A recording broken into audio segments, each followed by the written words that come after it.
I apologize about that. I'm going to get set up here and then we are going to dive into your questions and try to help you on with your journey. So give me just a second to get set up here. Maybe. There we go. And I will take a drink and then we will get started. So, again, welcome everybody. I have not done a live. I don't think I've done a live all month. It has been a crazy time here at Myshire Farm, and I'm sure for a lot of you, it seems as though when the weather changes, everything changes. So just a lot going on. So I do apologize. I have been available on my phone and emails and things like that. I've been caught up with that stuff. So if you still have questions, you're more than welcome to reach out. I'm hoping to get back into the swing of things, and there's just a lot of revamping I'm doing for next year. So that's kind of like why a bunch of our jumbos are off the website for the rest of the year. We're getting, we're improving the coveys as well as increasing the numbers for next year, so we're not so behind. We're doing some changes to the website and to YouTube and Facebook groups and a couple new projects and things like that. And we're trying to homestead. So just a lot of stuff going on. So thank you very much for your patience. Sorry that I have not been here lately, but hopefully we'll get back in the swing of things. I am going out of town this week again. I don't remember, Wednesday, Thursday, Friday, I think. So I do have two videos done that hopefully I'll be posting this week. And by the way, I don't know how to say it. If you could help me out, and if there's any topic about Coturnix quail that you would like clarification on or more information on, if you could comment below, I'd greatly appreciate it.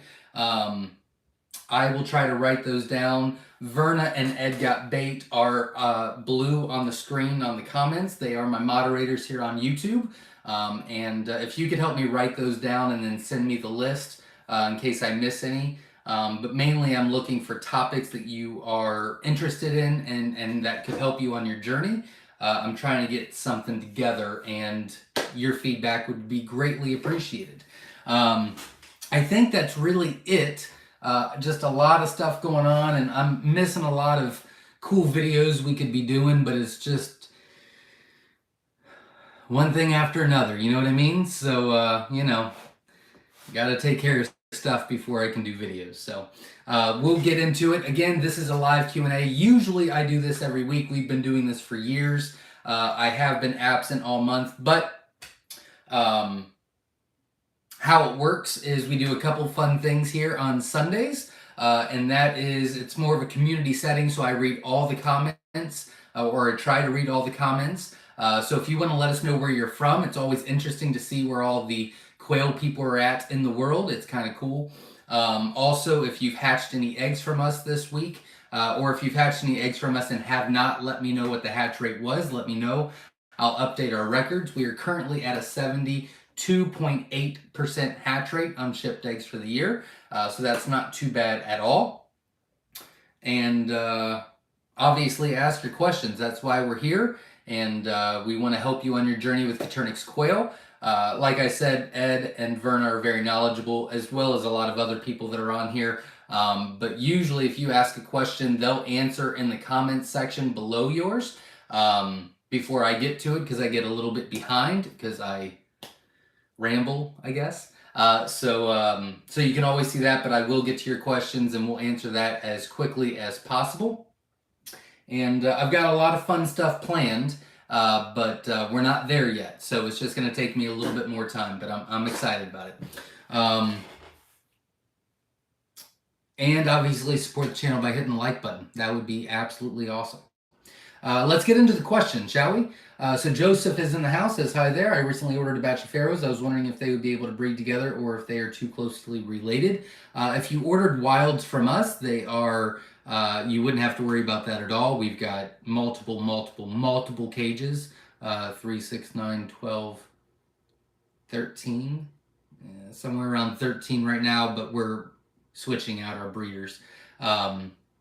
And things like that. So I think we've got about 13 different cages, and obviously we can select a little bit out of each cage for each order. So if they're from us, that wouldn't be a problem at all. If you ordered from somewhere else, I would contact the person you got them from and just ask how many cages you've got or they have.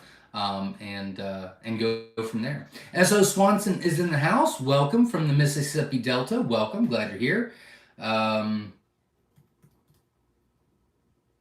Mad Cow Crazy's in the house from Åland Islands, which is in between Sweden and Finland. Pretty cool. Welcome. Let's see. Robert's in the house. Hi, guys. And are sand dirt bass important, and how do you set that up in a wired hutch you guys have featured? We don't do it. We tried it. It was a horrible disaster as far as egg collecting goes. So I don't do it anymore. It's not a bad idea. It's not necessary either. It really depends on what you want to do. They'll enjoy it, but they'll be productive with or without it.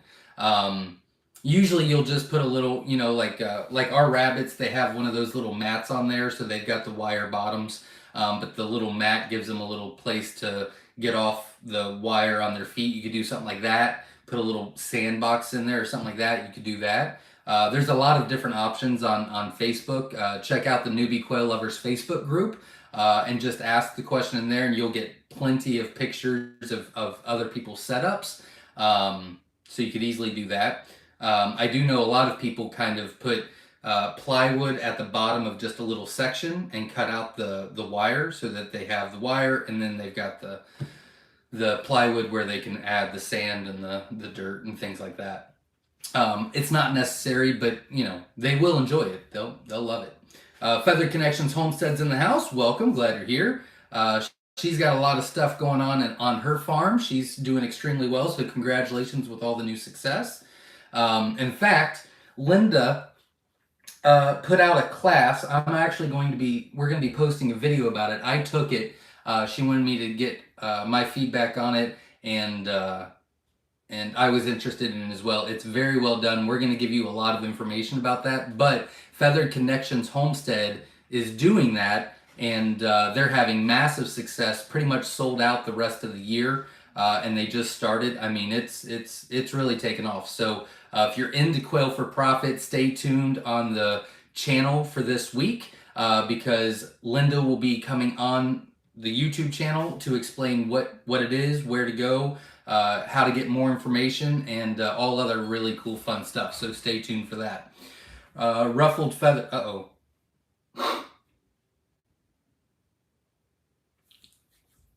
I'm good. I thought, but I'm good. Ruffled Feathers Quail Farm is in the house. Just curious, is the price of your 920 count jumbo wilds correct on the website? I would assume. Sometime math is hard, but it should come out to be 80 cents each.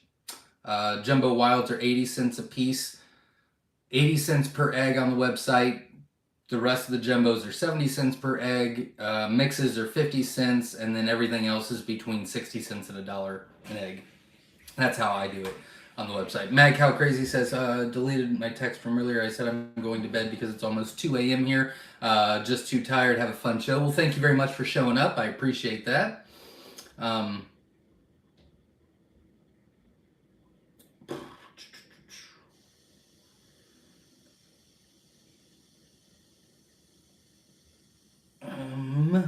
Let's see. Been so long since we've had a live. We may have to treat Zach as a newbie. I hear you. I've been very absent. I apologize. But the good news is I've been absent, but still doing a lot of stuff for you. It's just not done yet. So, but there's some really good, helpful stuff coming your way. But it's taken a while to put together. But once it's done, it's going to be really nice for everybody. So I'm really excited about it. Verna Young is obviously in the house. Let's see. Jennifer Jennifer62 said, question, is there any way you can produce 100% white quail without it having any spot on the bird? Yeah, you can. You would just breed non-spot to non-spot is pretty much how you would do it, breed that out. I don't like to do that. I like to have both. It's two different lines. It's two different, genes. So, you're not inbreeding, so it's nice. They're still the same size. So I don't prefer to do that. So I wouldn't do that. But I'm not saying that's not a bad idea either. So yeah, you could easily do that. Just if they have any markings at all, it doesn't go into the breeding program. Ooh, that's a good topic.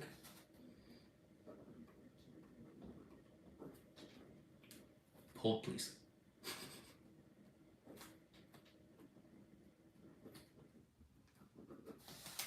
All right.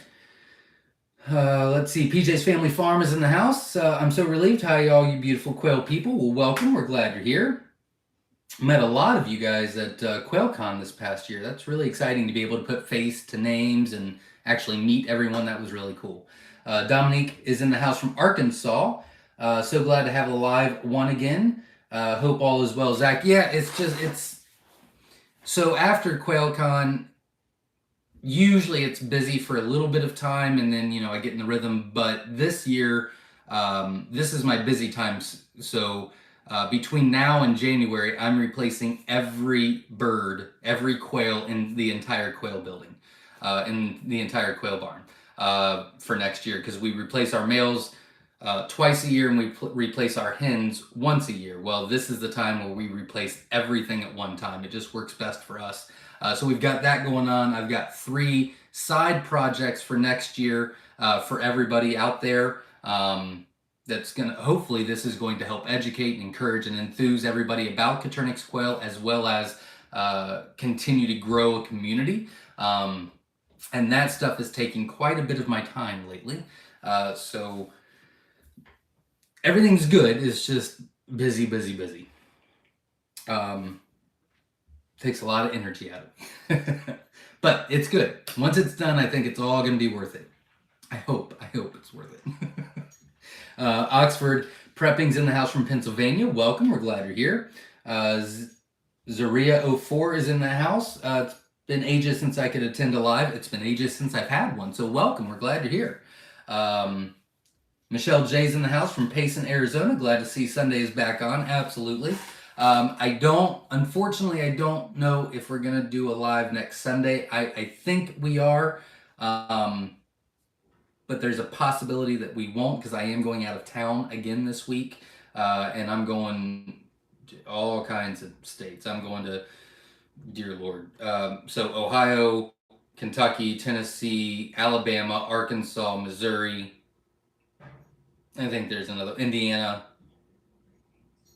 I think I go through Illinois for a second too. I mean, it's rough.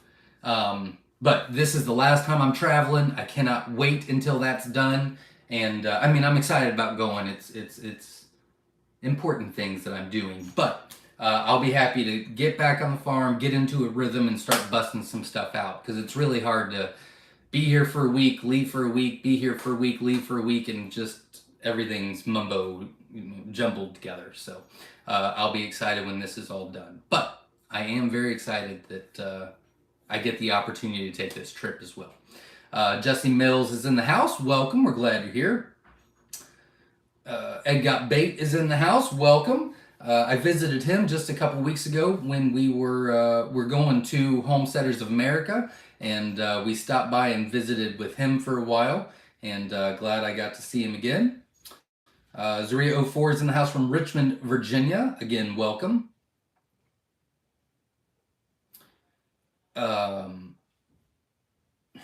Wish I didn't lose my glasses.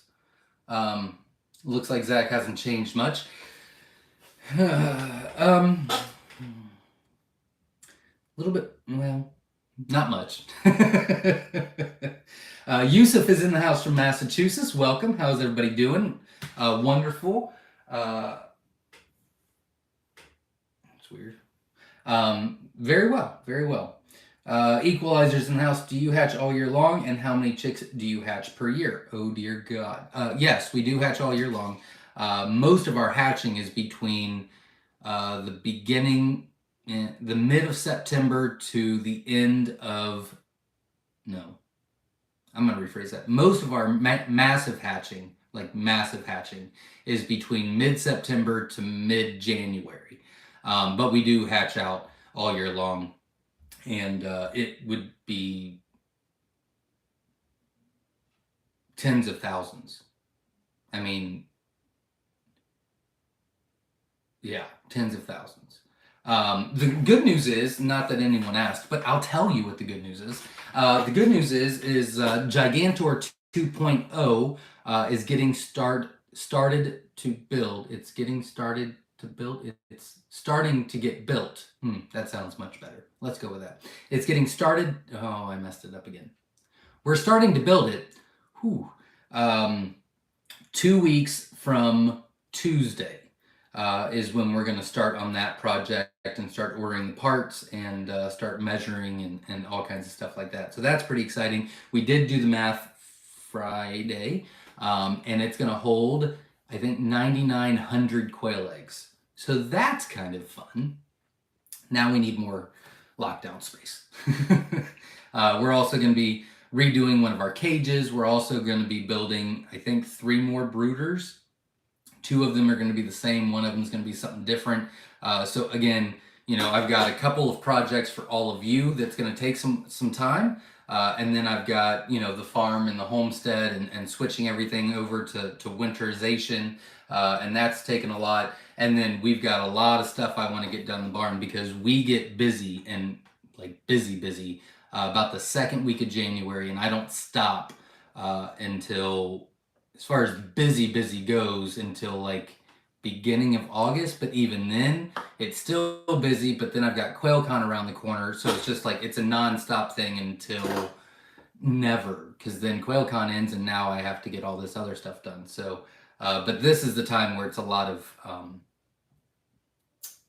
manual things going everywhere, So that's why I haven't been around too much. But yeah, we ship, we hatch out year long, and it's tens of thousands easily. In the past month, we've hatched out,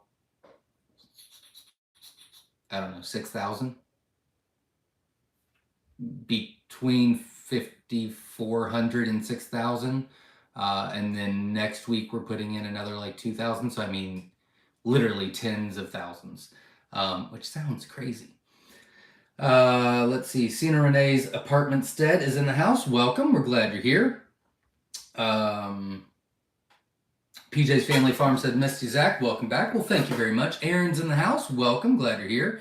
Kylie Chronicles is in the house from Australia. Very cool. Welcome. Equalizer says, how much money is needed to operate a business the size of your quail business? A lot of money out. I can tell you that. It's a lot of money out. A lot. It's a lot. Black's Tropical Homestead's in the house. What's up, Soil Brothers and sisters? Many blessings to you from Savannah, Georgia. I met both of them at Homesteaders of America. In fact, I was working on that video today. I did a video about homesteaders, but I was waiting on some things to get sent to me.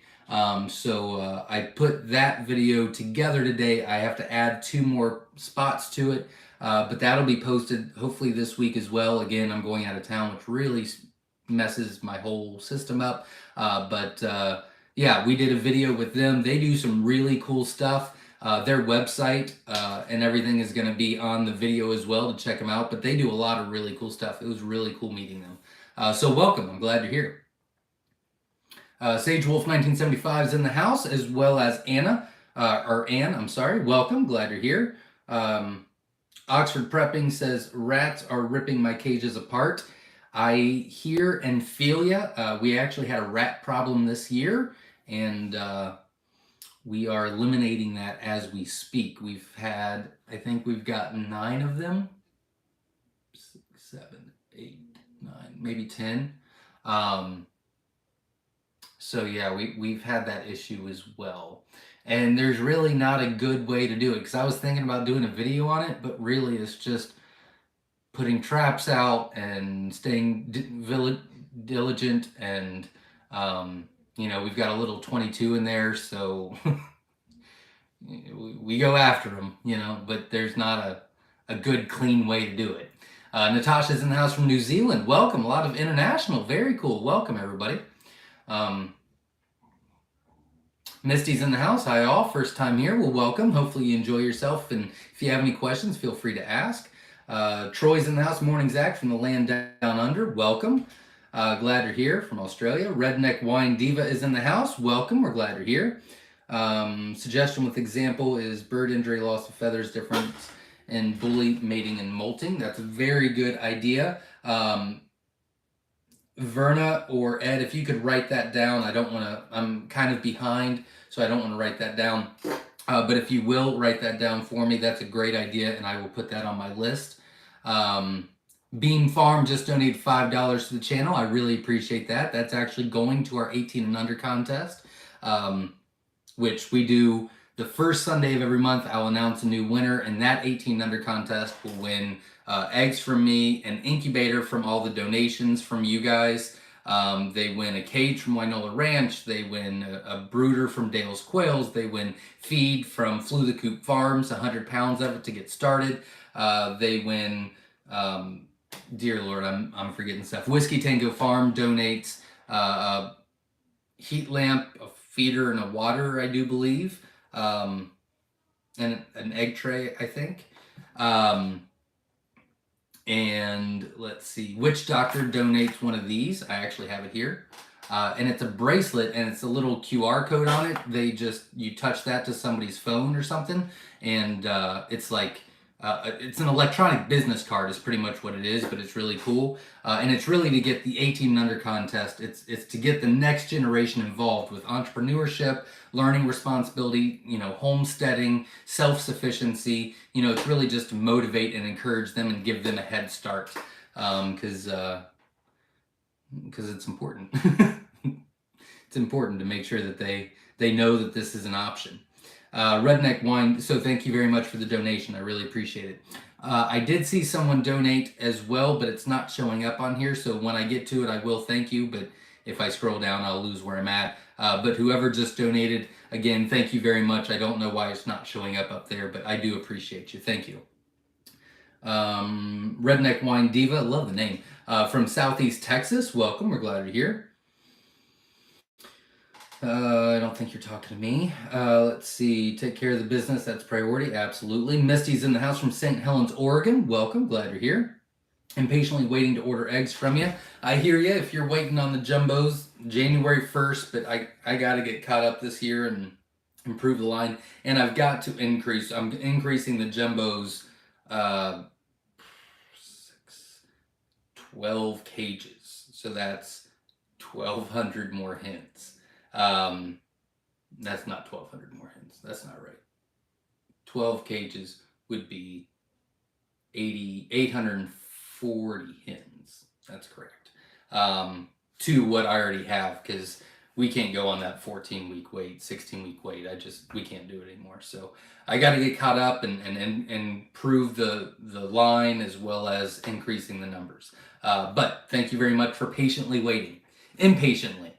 Ed Got Bait is in the house, also donated $20. Can't wait to see you at QuailCon 2023. Absolutely. I'm really looking forward to it. We've got a lot of really cool things planned already, but I've had to take a step back from that because I've got a lot of other things that are more priority, just because that's in September. But as soon as this stuff is done, we're going to go full force on that and make it bigger and better than the last couple of years. So I'm excited about that as well. Robert's in the house from New Lyme, Ohio. Welcome. We're glad you're here. One thing I've seen often in newbie quail lovers is what each of the chicks look like in the brooder. I hear you. That's yep. It's a good question. It can't be one of my topics, but that will be. That's yep. That's all I got to say about that. Let's see. Sage Wolf 1975 is in the house. Question: what is recommended for how long you keep new birds away from the existing flock from disease like AI? That's a great question. That is a wonderful question. And we've done a lot of different things here. In fact, we got MPIP tested last week. He gave us some really good information, which really helped. But it's it's ideal to do it for quail for 4 weeks. You can do it for less. You could do it for 2 weeks, and that would be okay. The best practice is 4 weeks. If you go to the real strict people and ask them, they're going to say 6 weeks. But 4 weeks seems to be everyone's medium, you know. So it's 2 weeks, 6 weeks, 4 weeks is right in the middle. It's a great question. Linda is in the house. Hey, Zach. Linda from California. Well, welcome. We're glad you're here. Not talking to me. Chuck. I'm going to try it, but I'm going to butcher it. Chuck Munhink. I hope I said that correctly. I'm sure I didn't, though. I'm sorry. My first chicks are 1 week old. I lost 3 along the way. Is that normal? I had 30 eggs, 16 hatched, and 13 are a week old. It is normal to lose a few. Typically, there's nothing to stress out about if it's less than 10%. So you're right there. So you're right on that cusp. So I wouldn't worry about it too much. I would be a little bit, I would have to know a lot more information, but I would definitely check out the incubation process with 16 out of the 30 hatching. It's not bad, especially if they were shipped eggs. It's not bad at all. But I'm a big believer that if you can increase that hatch rate, you're going to have more of a successful fertility rate or fatality rate as well, because they can definitely come out of the eggs very weak. Yusuf's in the house, but yeah, I mean 10%. You're right there. You're literally right on the cusp. But you're still doing well, especially if this was your first time. If this was your first time, you're doing great. Even with the hatch rate, you're doing great. Yusuf says, I have quail-related video idea. Budget quail setup challenge. So the point of the video would be to get started with quail as cheap as possible. I actually did a video about that. Well, I guess it was like 5 months ago. But I did do a video and I showed different setups and different prices. It was like kind of like good, better, best. So yes, a great idea. Great idea. Katie Bella Creations is in the house from New Jersey. Welcome. We're glad you're here. Woman of Spirits in the house. Blessing these beautiful quail people. Welcome. Texas Top Shelf Reptiles in the house. Welcome. Glad you're here.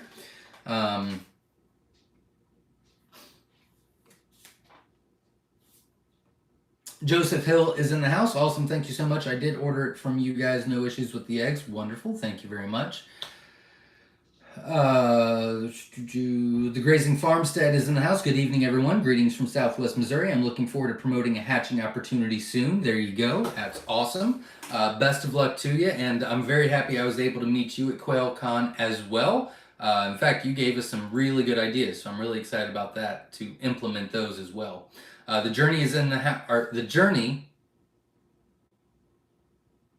is in the house. John from Louisiana. Welcome. Glad you're here. Redneck Wine Diva said, just hatched my first eggs. Not from you, sadly. 60 eggs, 50 fertile, 36 hatched. Still have some trying to pop on day 21. Is that normal? Well, first of all, great hatch rate. You're doing wonderful. 36 out of 60 eggs. That's great. So congratulations. Them still hatching out on day 21 usually means that your temp is a little bit low. So I would increase your temp a half a degree. Yeah, I would only do a half a degree on the temp. I would increase the humidity about 7% and let it go for about another 48 hours and try to get those chicks out. But I mean, even if that's it, that's still great numbers. So congratulations. Robert says OHIO. Absolutely. Oxford's in the house. I got rat traps in a 22. There you go. That's what we got. Linda Easton Waller's in the house. Hey ho. Quail Peeps joining you from Sacramento. Hope you are all having a great day. Absolutely. Thank you very much. Glad you're here. And like I said, Linda Easton Waller will be on our YouTube channel this week. She's got a great opportunity for you as far as Quail for Profit goes. I do have a playlist about Quail for Profit that goes through a lot of experience that I've had. Linda comes from a different experience, and she's sharing that information and how to be successful in Quail for Profit from another standpoint. I think it's very, very valuable. very interesting, and I took the class, and so she's going to be showing a lot of that information and explaining that later on this week. So again, make sure you subscribe to the channel and watch for the videos, because that video is coming this week at some point, probably later in the week, but it will be coming out this week, so I'm excited about that. And yeah, there's a lot of information in there that it's a great business plan, but it's also a lot of great business information that you're going to need even if you branch to other things. So there's just a lot of good info in there. Texas Top Shelf Reptiles is in the house. Butchered my first birds today. Congratulations. Was not near as bad as I thought it would be. Thanks for the support. Also fixing to head to my first farmer's market. Well, there you go. You are on your way. Congratulations. Hopefully the Zoom that we did helped, and it sounds like you're killing it. So congratulations. Just inherited 3 feral cats. There you go. That'll help too. D is in the house. How many quail need for family of 2 eating it 3 times a week? I did do a quail math video. It would take me a while to do the math in that, but just remember that so you can go under our YouTube channel and look at our quail math video, and that'll help you a lot. And that'll give you the math to be able to do your own stuff. I think I did a family of 4, but the math is still there. Typically, just remember that it's 300 eggs per hen per year on average. And so you want to average about 5 eggs a day, or 5 eggs a week per hen. You know what I mean? So if you're wanting to eat, I'm assuming you're maybe talking about the meat 3 times a week. So, you'd have to hatch out on a monthly basis, and then, butcher as you go kind of thing. So the math is there. And so, usually it's about 2 quail per person per meal. So that would be, 4 times 3, which is 12. So you would need 12, 24, 36, 48 in a month. So you'd want to hatch out, 70 eggs. Yeah, you wanted to incubate about 70 eggs. So if you have 5 eggs a day, 5 times 7 is 35.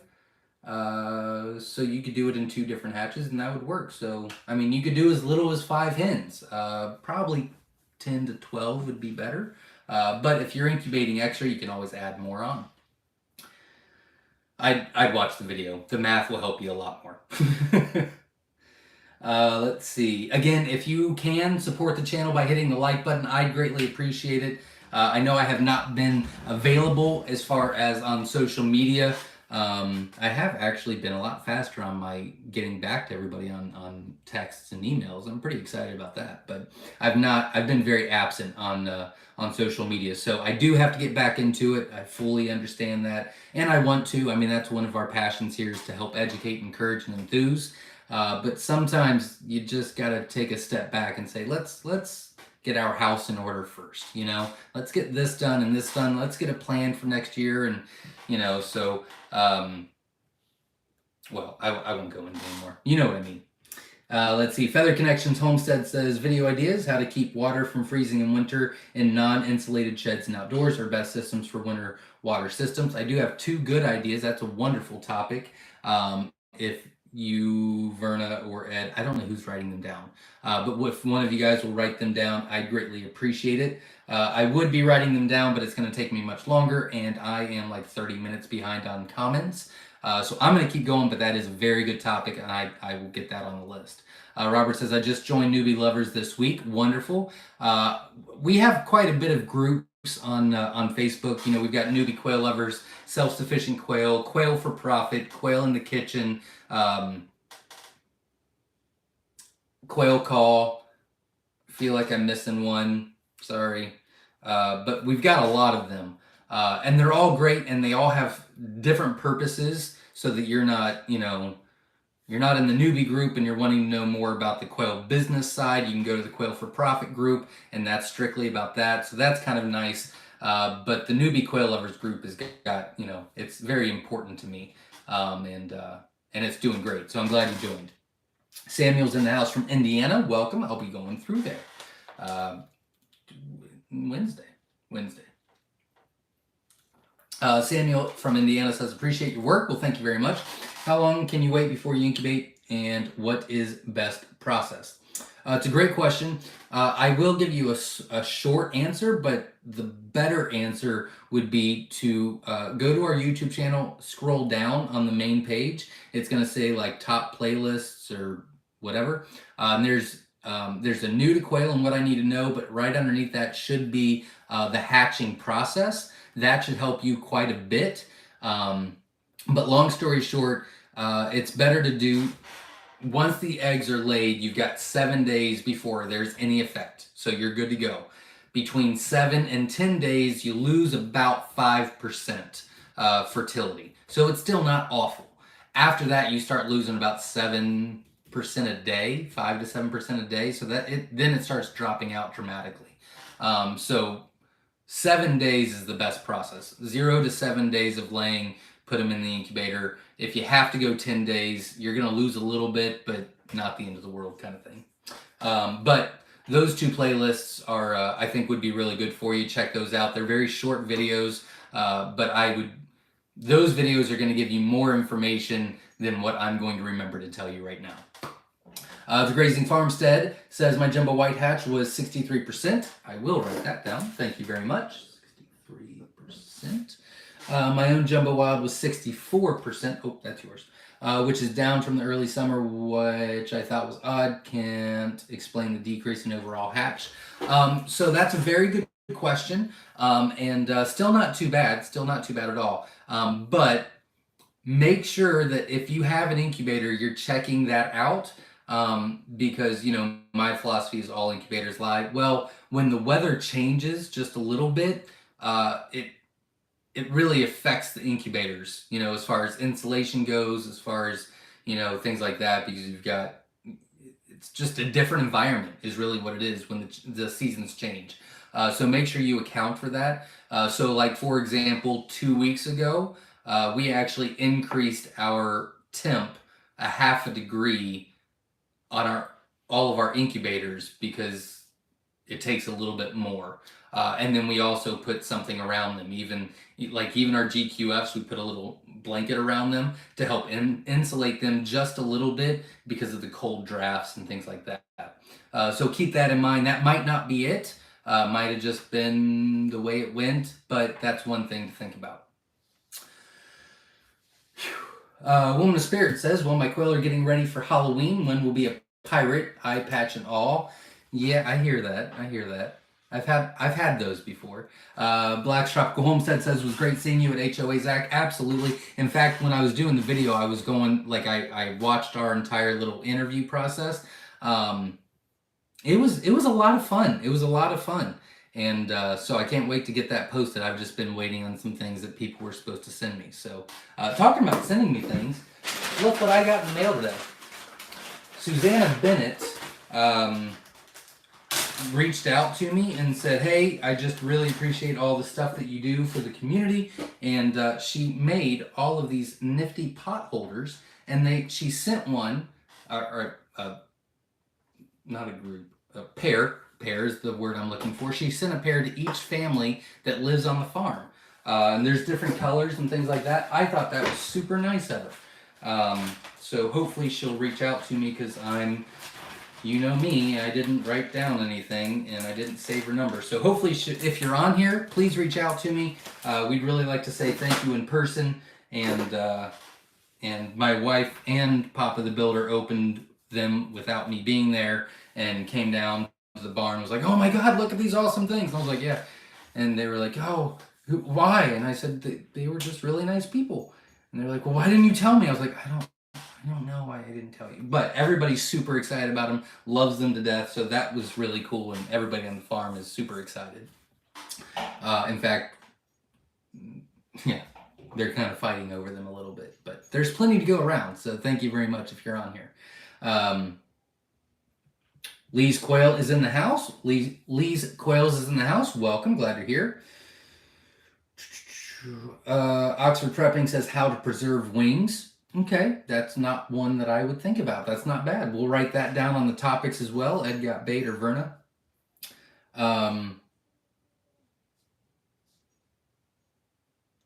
Diana Tuttle's in the house. We have missed you. Glad to see you. Thank you very much. It's felt weird not doing the lives, but it's been crazy here. So I'm glad we're getting back into it. Ed Got Bait says, like, subscribe, and hit the notification bell. Absolutely. I'd greatly appreciate it. Dear Richard, Richard is in the house. Are there 2 Facebook pages you have from Indiana? Well, welcome. Glad you're here. And so we've got the Myshire Farn page, and then we've got the Newbie Quail Lovers Facebook group, and a ton of groups.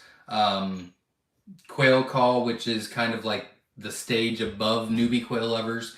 We've got Quail in the Kitchen, which is like, recipes and things like that. We've got Quail for Profit, which is obviously, if you're raising and trying to sell some, that would be the group for you. We've got the Self-Sufficient Quail, which is if you're on a homestead and things like that.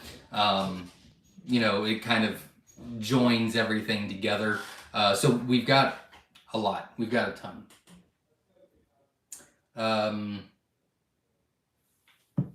Lee's Quail says, QuailCon X, 29 out of 30, 23 out of 30 feather sexable. I'll take those numbers every day. 20 pearl, 23 out of feather sexable. That is wonderful numbers. Congratulations, Lee's Quail, and thank you for letting me know. I really appreciate it. Dr. Connie's in the house from Florida. Our cold front seems to be done. There you go. Yeah, I got super cold last week. The end of this week and mid this week is nice weather. So hopefully we're going to be finished up with all of the outside projects as far as winterization and waters and all that unfun stuff. It's awful. I hate it, but it's definitely necessary, because if I leave it alone, guess what we'll be doing on the coldest day of the year is fixing stuff that I have no desire to fix. So hopefully we'll fix that in the next 2 days, and then I go out of town, and then we started on the quail barn when I get back, so I'm pretty excited about it. But welcome. I'm glad you're here. Andre's in the house, 71% hatch from my first order from Myshire. Thank you. 2 weeks old, feather sexable mix. That is wonderful to hear. Good numbers, everybody. Congratulations. 71% on the feather sexable. Thank you very much for letting me know, and congratulations. You did great. From South Florida, welcome. Katrina is in the house from Gilroy, California. Welcome. She's got a YouTube channel called Sow and Tear, and I do believe she does a live Q&A on Mondays as well. I literally don't think I've been on any social media all month. Like, literally. Maybe before that. Maybe since QuailCon. It's been... like, I keep forgetting things. It's just time is going too quickly, and I'm not doing enough. But I'll get caught up one day. One day. William Markle's in the house. Hello, all. With greetings from Southwest Pennsylvania. Welcome. Glad you're here. Attorney says, welcome back, Zach. Thank you very much. Natasha's in the house. I have been offered $3 each for all the chicks I can supply at 8 days old. Does this sound fair? Yes. It does. Yeah, $2 day old chicks is a decent price. It's a fair price. And typically most people do $1 a week after that. So, week old chicks would be $3, 2 week olds would be $4, and so on and so forth. So you're right in there. And if they'll supply, or if they'll buy everything you supply, I think you got a great deal. I'd run with that and make sure they're as happy as can be. So congratulations. Sounds like you're doing great. Connor's in the house. How important is it to turn quail eggs in an incubator? I heard you can't get a good hatch rate without turning, but I'm hesitant to try. You could get a good hatch rate without turning, but it's not a good practice at all. Eventually you're going to have a lot of deformities, a lot of cross beaks and curled toes, and a lot of deaths inside the egg. The turning is very important because long story short is they develop, but if they're not getting turned, that chick develops on one side of the egg without going back and forth. So then you increase that humidity quite a bit, and then they pretty much melt that one side. Whereas if they're turning, right, and then you put them into lockdown, they're right in the center. So they're ready to break out. They can use all their strength and they're good to go. So best practice is for sure turning the eggs. But sometimes it doesn't work out and you don't have to. And, you can still get a good hatch, but long term, it's going to bite you in the butt if you always do it. It's in New Zealand dollars. I don't know how that changes, but if it was here, that'd be great. Time and Timber Homestead's in the house. Welcome. Glad you're here.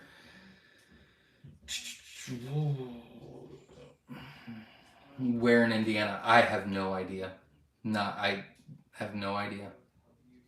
I know that I'm really making a huge circle. So I'm going, yeah. Just really making a really long, weird, it's not a circle, it's just weird. Yeah, I've got to drive to Alabama now for important stuff, I guess. Dee says, what are some of the other Facebook pages? We did talk about that. I won't bore you with it again. But it looks like Verna did put the links in the comments as well. So thank you very much. Silverthorn is in the house. Welcome. Thank you. Appreciate it. Thanks for being here.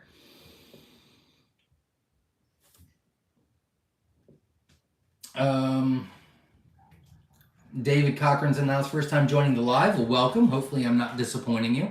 My oldest quail are 10 weeks old. 10 weeks, okay. And then one quail,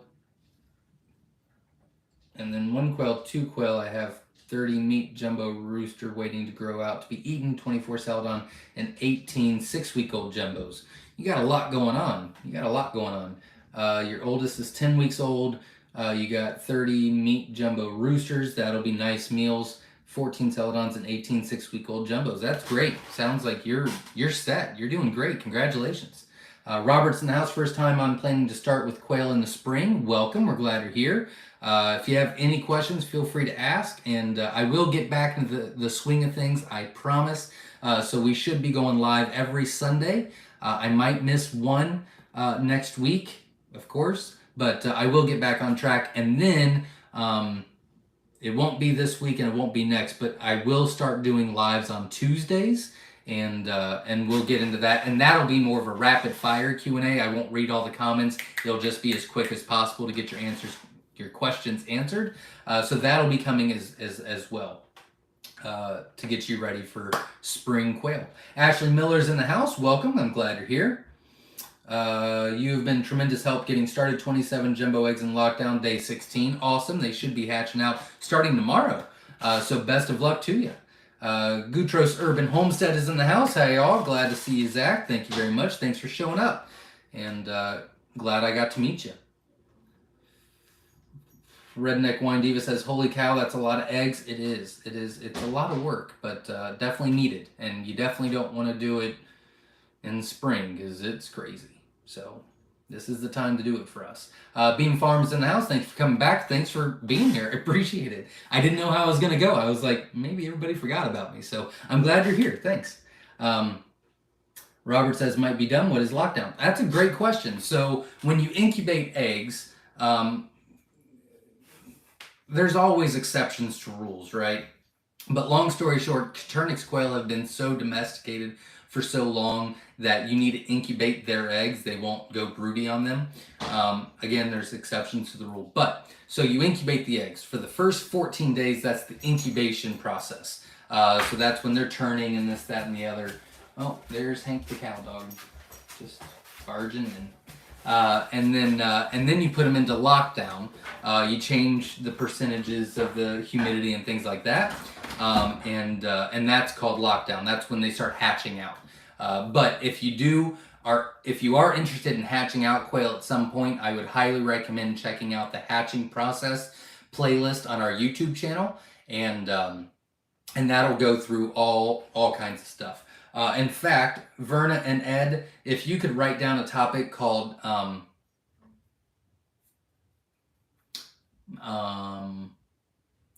well, my mind just went blank. Terminology is the word I'm looking for. I don't think it would be a bad idea to do a video, put that in the new to quail or the hatching process playlist about this, just the terms, incubation, lockdown, brooder. I mean, just, things that I take advantage of. I think that might be a good video for newbies as well. Thank you very much. And that was a good question. And I got a video out of it, so thank you very much. Katrina says, we are making some adjustments to our brooder, have some great ideas to make it easier to clean. There you go. Congratulations. D says, how many quail do I need to keep utilizing? We did talk about that already. You could go as little as 5, but I do have a quail math video. I highly recommend you check that out. In fact, D. Verna actually put the link to the quail math video a little bit further down if you want to check that out. So what I hear you saying, Zach, is that QuailCon is next week. For new people, it's not. It's in September. Yes, it is.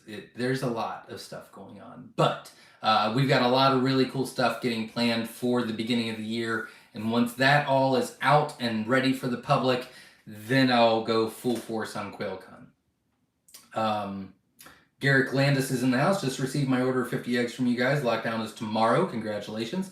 I'm very happy with my order. Thank you so much. Only 1 egg broken from shipping. That is wonderful to hear. Congratulations and best of luck to you. And obviously, keep me posted on the hatch.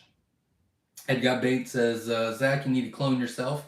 You know, I was thinking about that. I mean, not that that's ever an option, but I was thinking if we could clone anybody, I think, like, if maybe we could have a couple more of Jenna, because she's the smart one, and then maybe like 1 or 2 more of me just for the labor part, I think that would be awesome. But it's out of the cards. Redneck Wine Diva says, do your retired breeders get called for food? They sometimes do for us. Most of them actually go to our falconer, which was here at QuailCon. He's falconer / reptile feeder dealer guy. So most of them will go to him. And he's really looking forward to it. He keeps like, all right, so when are you? And I'm like, hold on. Eustace says, hit the like button. Y'all absolutely support the channel by hitting the like button. I greatly appreciate it. Holy cow, 174 people. Thanks, everybody. I appreciate y'all being here. 273 likes. Good God. Thank you, everybody. Frank Crow is in the house. Good evening, everyone. Welcome. I watched our little video with your husband today at Homesteaders. It was very good, so I can't wait to show all that. Texas Top Shelf Reptile says 6,000. I have 36 eggs going right now, LOL. We'll bump bird count up to 66. There you go. Very cool.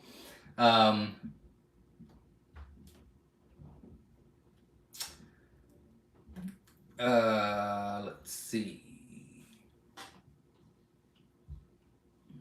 Silver Thorn says, what do you think about hatching time cages? Hi from Oregon. Welcome. We're glad you're here. I don't have a lot of experience with them. I did meet them again at Homesteaders of America. We did a video together that will be posted as soon as I can put that together. I'll try to put that up this week.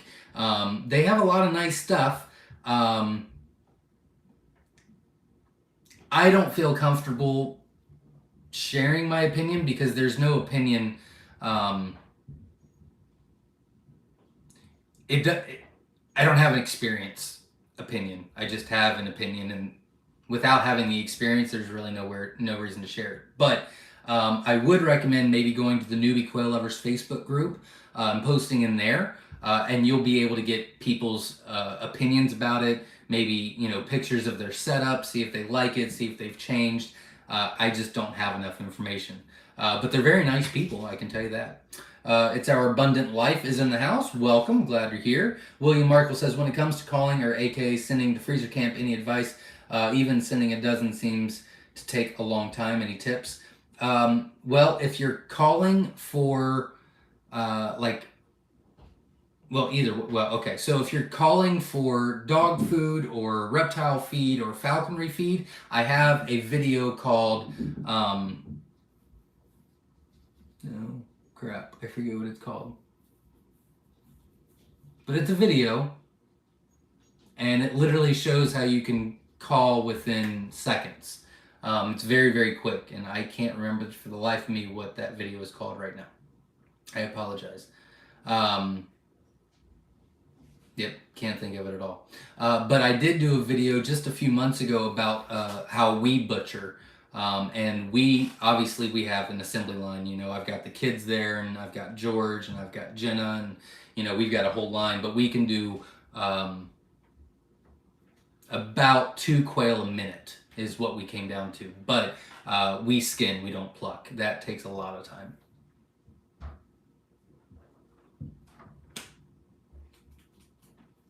Again, Beam Farm donated $5 to the 18 Under contest. Thank you very much. I appreciate that. That is going to a great cause, so thank you. Yusa says, hit that thumbs up, y'all. Well, welcome. Thank you very much. And I'm glad you came to QuailCon as well, 2 years in a row. Let's see. I did not see this before. I know I saw it, but then it didn't show up again. I apologize. But Chuck donated $2 to the 18 Under contest, so thank you very much for that. Bloodless Call, that's what it's called. Thank you very much. Bloodless Call is what it's called for if you're calling for dog feed, reptile feed, or falconry feed. But Chuck, thank you very much for the $2 donation to the 18 Under contest. I think, again, it's going to a great cause, so thank you very much. I think it's very important to make sure we're encouraging the next generation. Ruffled Feathers Quail Farm says, I just started my business, but I haven't gotten any birds yet. I was wondering if I ordered 920 of your jumbo wild eggs, how soon could you ship them out? If I order the 1st November, we actually won't be selling any jumbo wilds until January 1st. So it would be a while. But they are off the website for the rest of the year, unfortunately. I'm sorry. Leroy is in the house. Welcome. Glad you're here. Gwendolyn is in the house. Why do they peck other quails' heads? Could be a couple different things. Number one, could be overcrowding. Make sure that it's about 3 quail per square foot. It also could be a lack of being together. So if they have a big open space and there's very few quail, they'll also get very territorial. So really, you really could go bad either way, So if they're really too crowded, they're going to get aggressive. If they've got way too much space, they're going to get territorial. So that could be one. Another would just be overbreeding. So make sure it's 5 hens to every 1 male. The males are very active.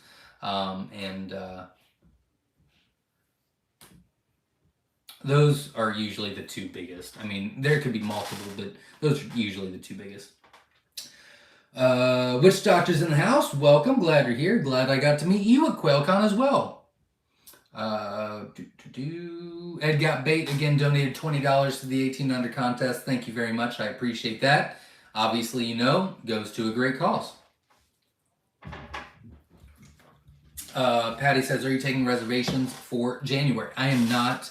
I think it would get way out of hand. And so I'm not, unfortunately. Psycho Ward 360 is in the house as well. Welcome, glad you're here. And they are from Vegas, I know that. Chuck says, I'm coming to QuailCon 2023. Hell yeah, there you go. That's awesome. Can't wait to meet you. Sundial Fragrance Sniff Recommendations is in the house. Hi, Zach. Georgia from Texas here. Are you planning in the future to get into Celadon quail? If no, then is there a specific reason related to them? George and Jenna really want to again, and we've got them, and we would have to separate them again. I don't want to, but George and Jenna really want to. So if I had to guess, they're going to get their way, but they're not going to get in their way. They're not going to get their way until probably March, which means they probably wouldn't be available until January of 2024. But we actually had that conversation just the other day. And I said, I'm so happy we don't have Celadon anymore, or we're not doing it. And both of them looked at me and said, yeah, but we're going to. And I said, no, we're not. And they said, yeah, you're outvoted. And I said, son of a crap. And I said, well, this stuff is priority. And they're like, all right, we'll agree. This other stuff we're doing is more important. But as soon as this stuff is done for January, we're doing it. I said, oh, crap. So I guess we're doing it. Not a big fan, but whatever. We can get it fixed. We can do it. Juan says, how can I stop my quail from killing each other? Sometimes it's the male and sometimes it's one of the females. I keep a 1 to 5 female in a cage. The cages are 24 by 18. Make sure it's 3 quail per square foot. Make sure that there's always feed and always water. That would be 2 big things. And then there's a video that you can watch. I know that I direct a lot of you to the videos, and I can give you simple answers here to hopefully help you, but more detailed, I mean, they're still short videos, but more detailed information, and the more you know, the better you'll understand it. That's why I recommend those. So those are two things you want to check out: is 3 quail per square foot, and make sure they always have food and water. But there's a video called crap. I think if you just put in aggression by Myshire Farn in the YouTube search bar, it'll show up for you. I can't remember what I named it anymore. Miguel says, hi from Miami, Florida. Do you have any tips on raising pasteurized quail? Yeah, it won't work out very well for you, unfortunately. I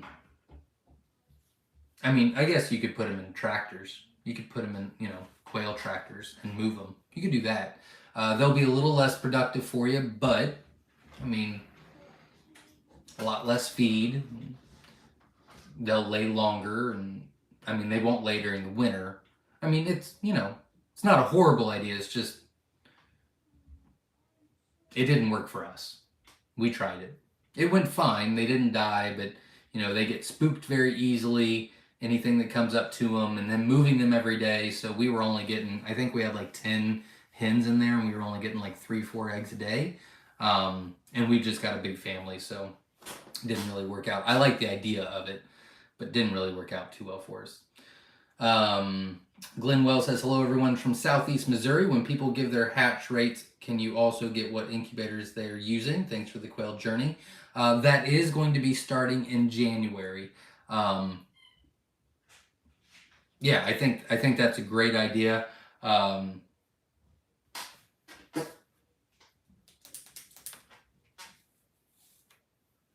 It's on my, maybe I should get it started sooner than what I was projecting, but that is on my list, sooner than later.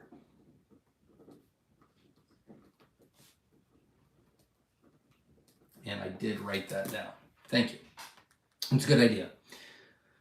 Ruffled Feathers Quail Farm says, Katrina, it is, but by the time I figured it, oh, you're not talking to me, you're talking to someone else. I will move on.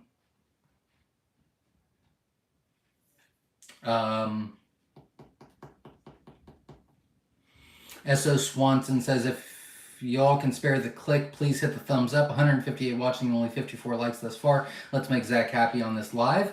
We're at like 281, so thanks, S.O. Swanson. You did a great job. Alexander says, when are your jumbo wild hatching eggs going to be back in stock? January 1st. I have been banned from selling any jumbos except for the whites, which I worked on the whites all year, and I was just behind on everything else, and now I've been told that I've been bad and I didn't listen, and so they're off until I learn my lesson, which is January 1st. So that's a bummer. Yusuf says, yes, so many viewers. If everyone clicks thumbs up, then YouTube is going to show more people the live stream. Absolutely. That's exactly why we want you to do it.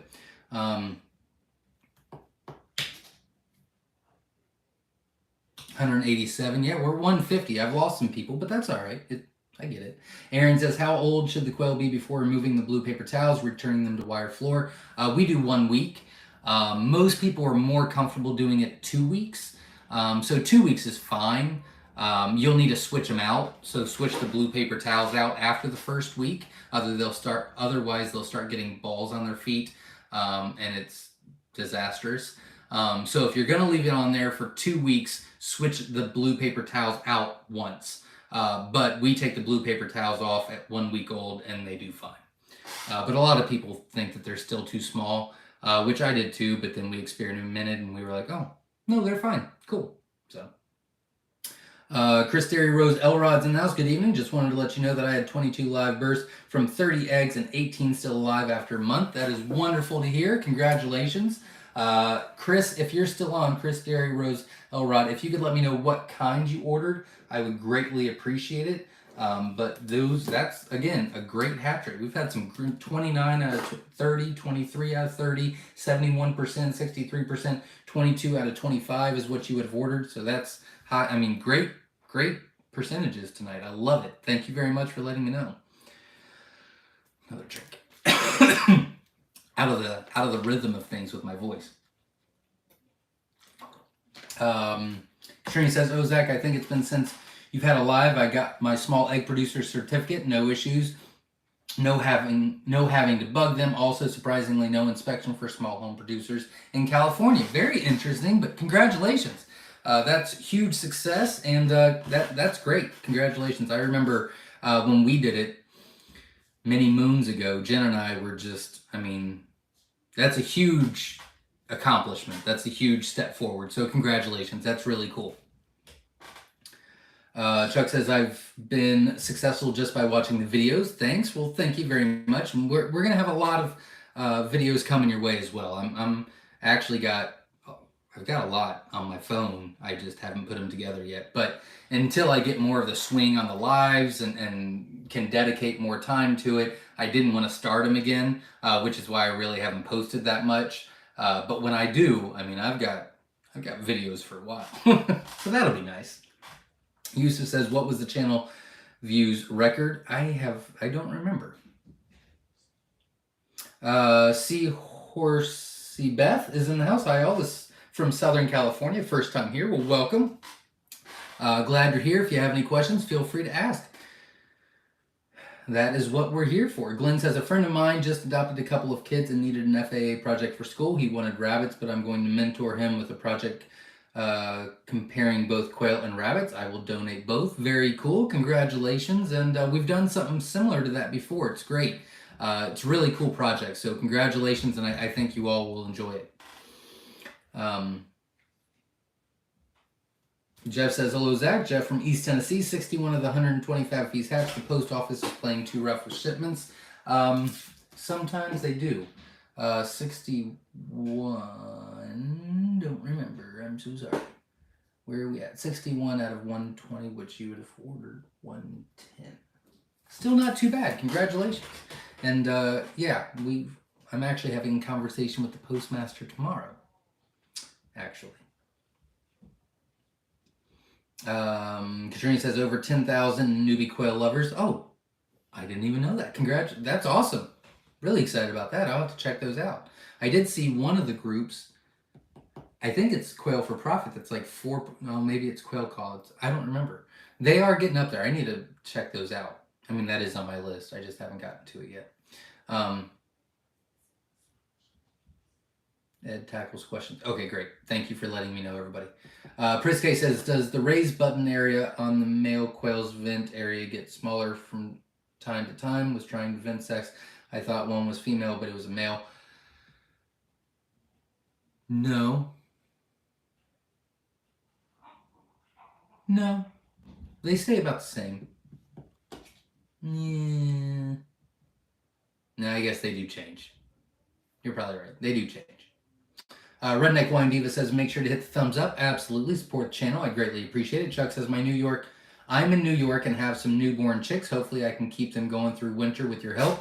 Once they're about 4 weeks old, they can go out in New York weather. No issues at all. So you're almost there.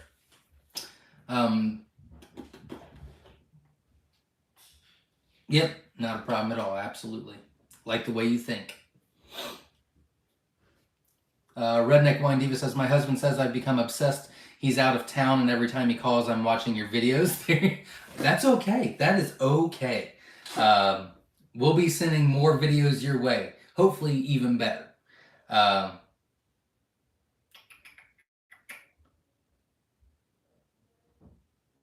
Katrina says, the incubators definitely change with weather change, including humidity. Absolutely. Yeah, that's definitely some. In fact, Ed, let's write that one down as well.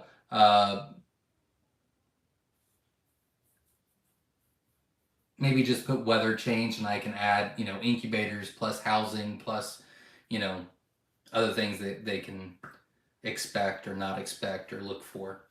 It's great. No audio. I hope that's fixed. Sounds like it might have been a one-off. That's good. That would have been a bummer. William says, I did the same thing from my batch of beer. There you go. Katrina says, Zach, I know you don't heat your barn. Do you know how cold the ambient temperature gets in the brooder room? The brooding room is heated, and it is consistently at 65. The main barn gets around 45, about 45. And the shipping room gets below freezing. It gets cold in there, but I'm the only one that's in there, so I just put my overalls on and just grin and bear it because I'm too cheap to heat it. So, kind of my fault. Ball with about 81's in the house. Glad you are back to normal and hopefully a lot less busy. Oh no, but I am back, so there's that. Joseph says my jumbo quail hatch was 14%, but the package got lost in the mail and was 7 days late and was crushed and torn and still got 10 to hatch. That's not awful, but if they are for me, make sure you reach out because we still guarantee the 50% hatch rate and we'll make sure you get taken care of.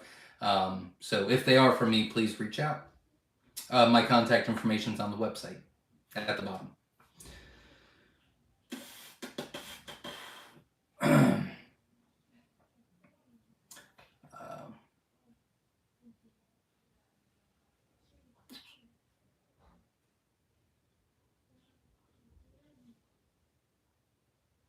I lost my spot. I'm so sorry. Oh, here we go. S.O. Swanson says, who made the new artwork behind you?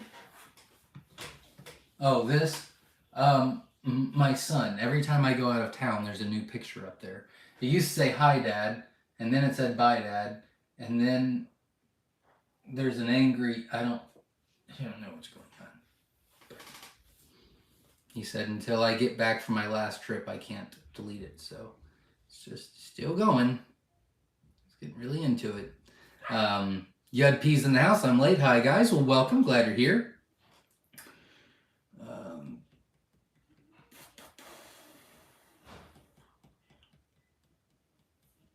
Katrina says, Sow and Tear Live, which is a live Q&A on YouTube, Sow and Tear. Live is Mondays at 6 p.m. Pacific Standard Time. There you go.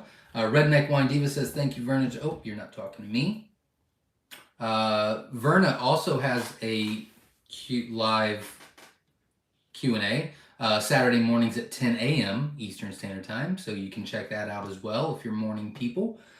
Not that 10 a.m. is very early, but it's early. Katrina says, Mama birds turn eggs, so I do too. There you go. Doctor, oh God. I should have brought more water. Dr. Connie says, I had 7 of 12 babies hatch Thursday. I moved them to a sunroom, grow out pen on Friday, blue paper towels, heat lamp, then the cold front, low 40s overnight, so moved to a tub in the house. There you go. Hopefully that cold front's done with you and you can get back to how you normally do it. Yusuf says, thumbs up, y'all. Absolutely. Support the channel. I greatly appreciate it. Redneck Wine Diva says, if one corner of the incubator is cooler than the rest, what do you do? You can insulate it with a towel, a blanket, or quilt, something like that. That should help insulate it better where it's more like that. You do need to check the fan out and make sure that it's circulating. Yeah, you definitely want to get that fixed because that definitely changes hatch rates dramatically. Yed P says, I got my jumbo wild eggs last week. Wish me luck, guys. Absolutely. Good luck, and obviously keep me posted. Kathy says, Zach, I hatched out 26 quail from your eggs. My humidity was awful up and down the whole time. Thankful to have hatched that many out of the 60. Okay, so I would recommend doing the same thing. I would recommend probably the whole process. I would wrap it with an incubator, or I'd wrap the incubator with a blanket, a towel, something like that. That'll help insulate and keep that stuff in. And then you might have to change the numbers on the incubator, but it should be more consistent for you, and that should help dramatically for you. So that should help next time around as well. But that's still not bad considering you were having fluctuation issues. And fluctuation issues are worse than having something off. Like, I'd rather it be, 99 degrees the whole time than between 99 and 100. Just the fluctuation's not great when you're incubating. S.O. Swanson says 264 thumbs up. Really? Wow, 295. Can we get 5 more thumbs up? That'd be super cool. Hit the thumbs up. I'd love to get to 300. That's awesome. Thank you, everybody. I really appreciate the support. That's really cool. Mimi Cleveland's in the house. Hi, Zach. Mimi from Enon here. Had an 88% hatch rate on the feather sexual mix. Love that. Love that I met you at QuailCon as well. That's super cool. 88%. feather sexful. These are great numbers, everybody, especially this time of year. I'm really excited about this. Have converted a chicken, keeping friend to being quail curious. Ha ha ha. Have to get extra eggs next time I incubate. There you go. That's really cool. Congratulations. That's awesome. Dr. Connie says the 3 were fully developed but didn't hatch. I waited for them, but I opened the eggs, no life, and stuck to the shell membrane. Any thoughts on calls? It could be failure to thrive. It could be your humidity was a little too low in that specific area. It could be a turning issue. It could be a lot of things. But I think you said you had like 8 out of 12 or something like that. So, I mean, I still think that that's really good. I mean, it's very unlikely that you're always going to get them to have. So I still think you did a good job. But those would be 3 things to at least look at. Linda's in the house. Linda Talion, welcome. Yeah, P says, wow, 88%. That's a great hatch rate. It was. I agree.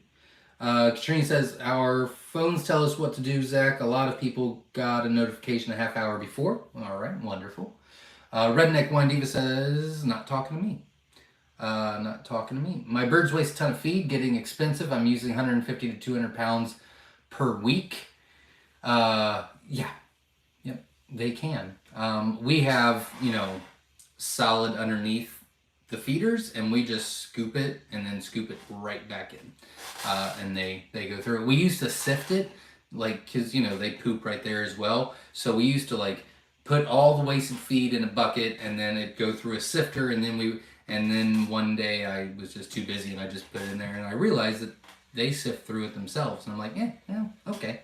So yeah, just put a pan underneath it, and then just dump it right back in. They'll go through it.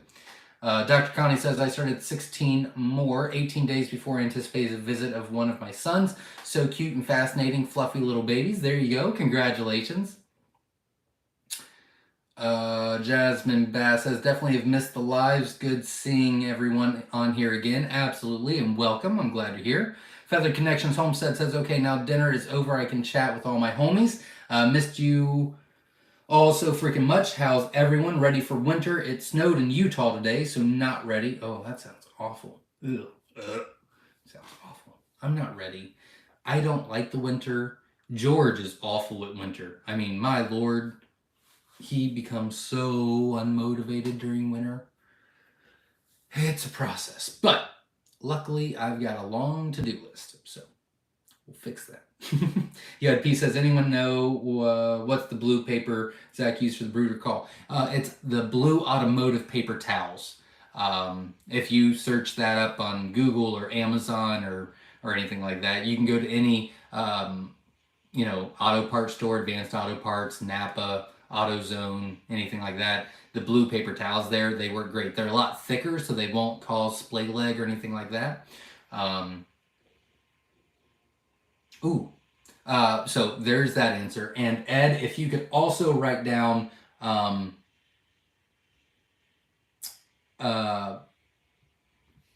environmental health issues.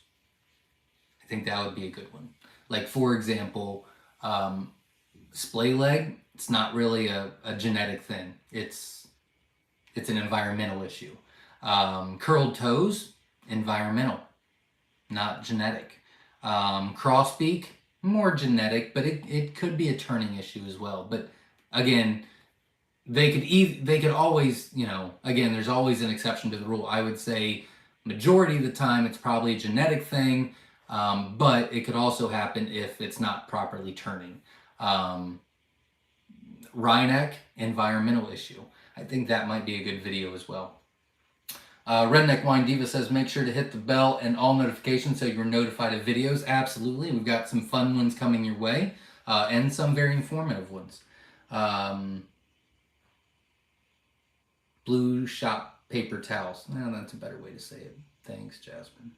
Linda says, it was 90 here today. We're not accepting snow at this time. I should go outside and say that too. I'm not accepting cold right now. Please go away. Katrina says, someone walking by the house today stopped to ask me all about my edible landscaping and the passion fruit, which is in bloom and flower right now. Very cool. Ended up giving her a garden tour, and she was amazed and fascinated with the quail. Very cool. Congratulations. Yes, we need two, Zach. I don't know if you want two of me, but thanks. Bob with the Body One says, so I have 200 eggs in the incubator, and my average humidity is running 28%. On a dry hatch, should I put water for lockdown? Oh, yes. The dry hatch is fine, but make sure that if you are dry hatching, you're increasing your temperature to 100 degrees, not 99.5, and at lockdown, you still spike that humidity up dramatically. Yes.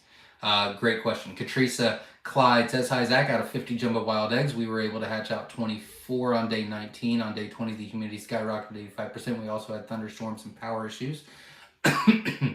Actually, most likely there's actually a temperature issue as well, because they're hatching late. They should start hatching on day 16 or 17. If they didn't start hatching on day 19, I would assume you're between a half and 1 full degree off of where you should be. Now, I would assume the incubator is saying that it's where it should be, but it's lying to you. So increase your temperature about 1 full degree next time, and you should get a much better result. Also, I would get a separate thermometer hygrometer to double check what's inside of it. It's like a checks and balances thing.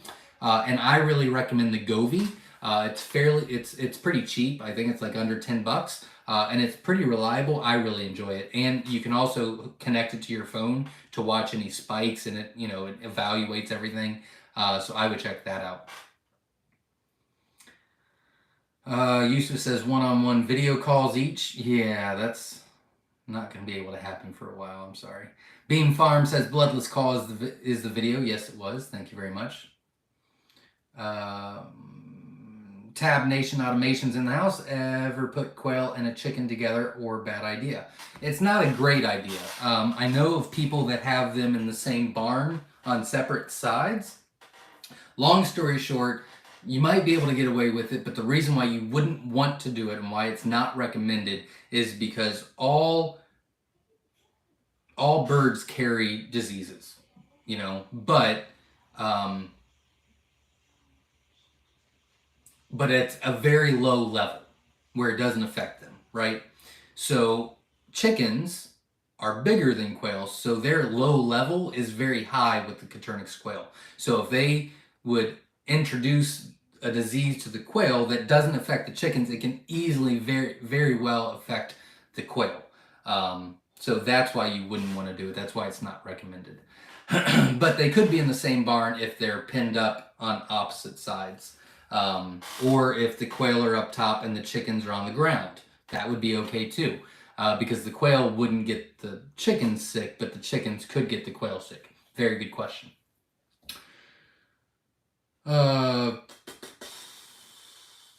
Christopher K's in the house. Welcome. Glad you're here. I'm still kind of behind. Okay, I'm gonna pick it up. Here we go. All right. I lost my spots. Okay, Schaefer Family Farms in the house. Hello, everyone from Ravenna, Michigan. I hope I said that correctly, but welcome. We're glad you're here. Foster Farms in the house. Welcome. Glad you're here. PJ's Family Farms in the house. Do you ever name the new colors that were available at QuailCon? Oh, son of a gun. Those were supposed to go on the website. I never wrote that down. New colors. Oh, you know what? There was something else I was... Oh, son of... 12 count cartons. God, they've been here for a month. Oops. Yeah. Okay. Yeah, I gotta get that done. I completely forgot about it. Oxford Prepping says, I've celadon and so far all blue eggs were not fertile. Mint chocolate chip eggs hatch okay, but birds are tiny. That could happen. It could happen. I'll leave it alone. Steven says, thanks for the early shipped order. The eggs look great. Wonderful to hear. Good luck. Feather Connections Homestead says, Zach, how are the New Year's goals coming along? Do you know what you want to work on for 2023? I do have a list. It's not been confirmed, but I do have, it's actually only 5 things. And we're actually doing something completely different this year. So the past few years, we've had, 3 goals for the business, 3 goals for the farm, 3 goals personal, 3, this, that, and the other. This year we're going all in on the quail community. So we're gonna we what's on the farm is on the farm. We're not adding any animals or anything to the farm. We're just sticking with what we've got. We're not doing anything. We're not taking vacations. We're not doing anything to the house, remodeling anything. We're not doing nothing. It's all about the business, all about the community, and so we'll see how it goes. It's the first year that we've just focused on one thing, but I'm really excited about it. Andrea says, hello, glad to have you back. Hi, everyone. Well, welcome. We're glad you're here. Thanks for showing up. Sundial Fragrance Sniff Recommendation says, thank you, Zach. I guess I will definitely order some Celadon eggs in the future. Meanwhile, I am excited about the jumbos I will receive sometime in November from y'all. Absolutely. And I will get them out as quickly as possible. We are having new breeders getting weighed the week I get back. So next week. So I'll be adding some more on, which means more orders go out. So I'm pretty excited about that. Full quivers in the house. Steve from Central Iowa, first time on live, at least part of it. I've been watching a lot of previous Q&As to learn all I can, waiting for first order to ship. That is wonderful to hear. Good luck, and I will get you out as quickly as possible. Katrina says, could do tractors for grow outs. I have quail mobiles I invented. Eventually I will have a video for that. They're pretty cool on wheels, not pastured, but you could do something similar on grass. Yep, absolutely. Foster Farm says, Zach, our hatch rate for the eggs we bought at QuailCon was 64%. Not bad. You had quite a bit of them, so that's pretty good. 64%. You had Rosetta. I think you had Scarlet and Tibetan as well. Golds and Egyptian fees. Okay, I was way off. Rosetta, gold, and Egyptian fee. Ooh, those are good layers. Good layers. Congratulations. Not bad at all. Congratulations. I've seen some stuff on Facebook you posted. It looks like you're killing it. You're doing really well, so good luck. Redneck Wine Diva says, I have a set of 6 jumbo whites. Are they normal? Just psycho. I walk near the pen to feed or water, and they try and kill themselves. Is this normal? They're getting spooked a little too much. Try to give them a little bit of a warning before you come in. So maybe, turn the light on or open the door and walk away and do something else and then come back. Like, give them a second to recoup. For some reason, they're being real scared. Usually, that means that one of two things. Either they're not on a schedule, they're not on a routine, and quail they really like their routines, or 2, there's something spooking them when you're not in there. So you can check those 2 things out. Katrisa Clyde says, hi Zach, out of 50 jumbo wild eggs, 23 hatched on day 19 and are thriving on day 20. Our power went out, and due to we are lucky to have the 23. I think I responded to that as well, unless those were the same number. I did. Yeah, we did talk about that. Hopefully you did hear. If not, you can reach out and I'll give you that information again if you didn't hear the first time. Christopher K says, what do you think of the plastic hatch time quail cages? Honestly, I don't have any experience with them, so I don't feel comfortable sharing anything because I don't have any personal experience, unfortunately. What I can tell you is I would recommend going to Facebook, going to the Newbie Quail Lovers Facebook group, and posting the question in there, asking the question in there, and you'll be able to get a lot of feedback from people that have purchased from them. They have the experience, and you'll probably get a lot of pictures of setups as well. So that's what I would do. I just don't have good experience to be able to tell you yes or no. I really prefer the Winola Ranch cages. I like the metal. I love the company. I've been working with them for long time. They're great people. But I did meet Hatching Time at Homesteaders of America as well, and they're really nice too. So I just think it's up to you which one you like. Gave the thumbs up. Thank you very much, Beam Farm. Cora's in the house, first time joining. Well, welcome. Hopefully I'm not boring the crap out of you yet.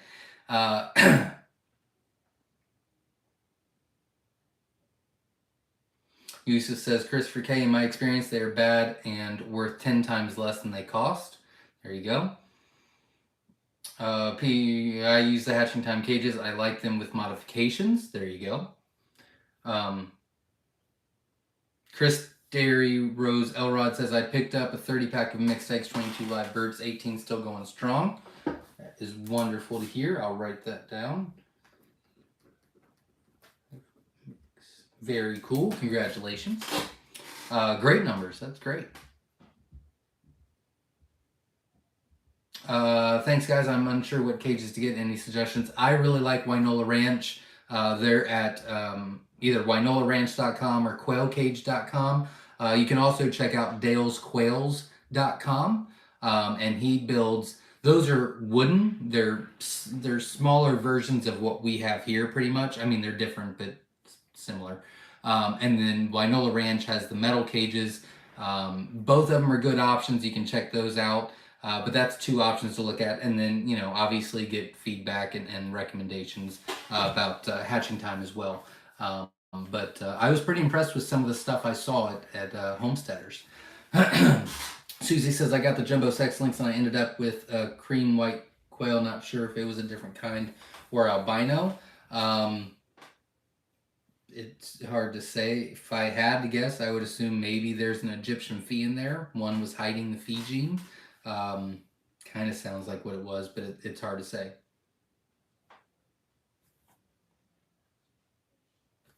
Outside, probably on the carport. I would recommend Wynola Ranch.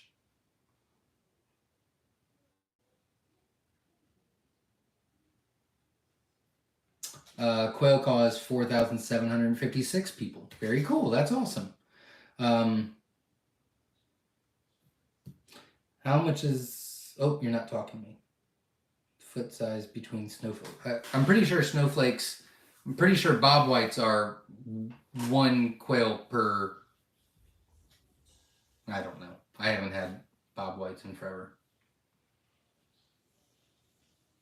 PJ's Family Farm says, don't do hatching time cages outside. They are not predator proof. There you go. Newbie Quail Lovers Facebook groups at over 10,000. Very cool members. That's awesome. Cora says, tips for first time incubating. Okay, so I know this is annoying because you're here to get answers, but there's just a lot of little small things you need to know about the incubation. If you go to our main YouTube channel, Myshire Farn, if you scroll down, there's going to be a recommended playlist called The Hatching Process. They're very short videos, but they're going to give you so much information, and you just go step by step. I really think that would be the way to go, because it's not hard. Don't overthink it, but there's just so many small little things that if I try to tell you now, I'm going to miss a couple things, and those are probably going to be the things that you go, wish I would have known that. So I would check that playlist out. And it's called The Hatching Process.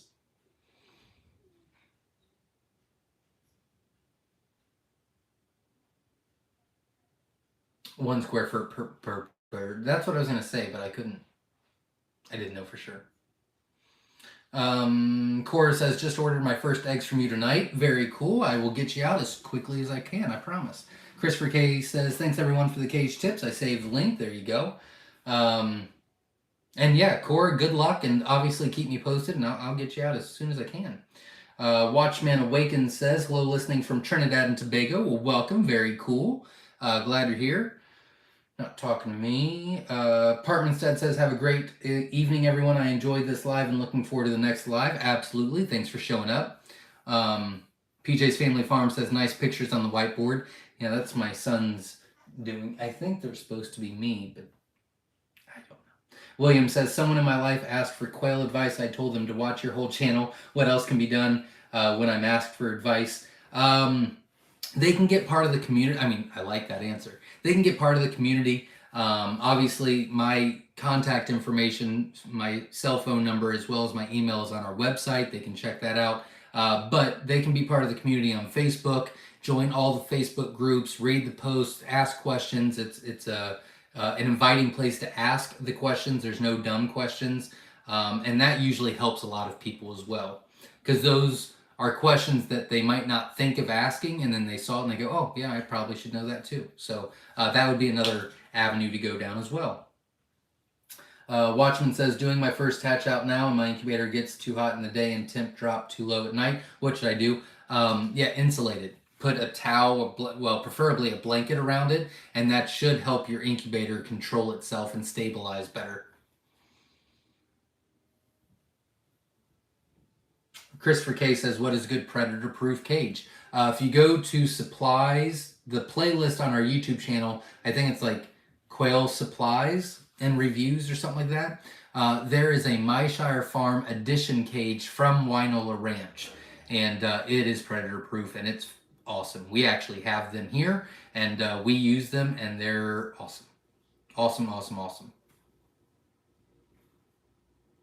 Robert says, what's your thoughts on Brincia Ovation 56EX incubator? From what I hear, Brincia is top of the line.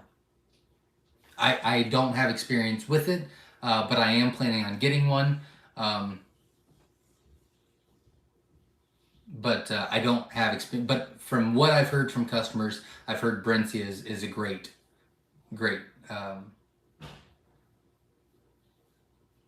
yep, name brand. Great brand. Foster Farm says, sorry, forgot to mention there were 90 eggs, 88 went to the nurture right, 360. I did write that down, but I wrote down the percentage. 88 went into nurture right, 360. Couple of them, I guess. Couple nurture rights, huh?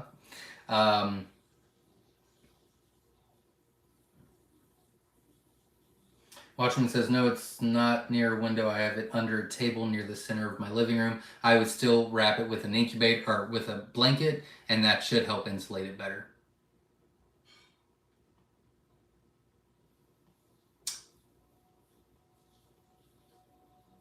Bobby says, I bought a case of the Blue Scott Automotive from Amazon. That's it. Those are exactly what you should use for the brooders. Absolutely. Yusuf, good night. Thanks for being here. I appreciate it. Rock Hill Homestead is in the house. Welcome. Glad you're here. 302 likes. No way. 307. Very cool. Thanks. Congratulations to me, I guess. I don't know. But thanks, everybody. I appreciate it. Katrina says, we had over 90 degrees earlier this week. Frost warning tonight. That's crazy. That's nuts. Verna says, Zach, did you know those that are worrying about feed should look into fruiting grown cover? I don't know what that means. Fruiting grown cover. I'll have to look into that. Your weather is as bipolar as ours. Absolutely. Yeah. Well, yeah. When the NPIP guy was here, he was like, well, it was freezing and now it's not too bad. And I said, yeah. And he's like, but it's Ohio, so if you don't like the weather, just wait a few days and it'll change. It's true. It's true. Let's see. Rock Hill Home says, we had that last week, Katrina. I lost some quail, but temps are back up now, thank goodness. My quail apparently hate the cold as much as I do. There you go.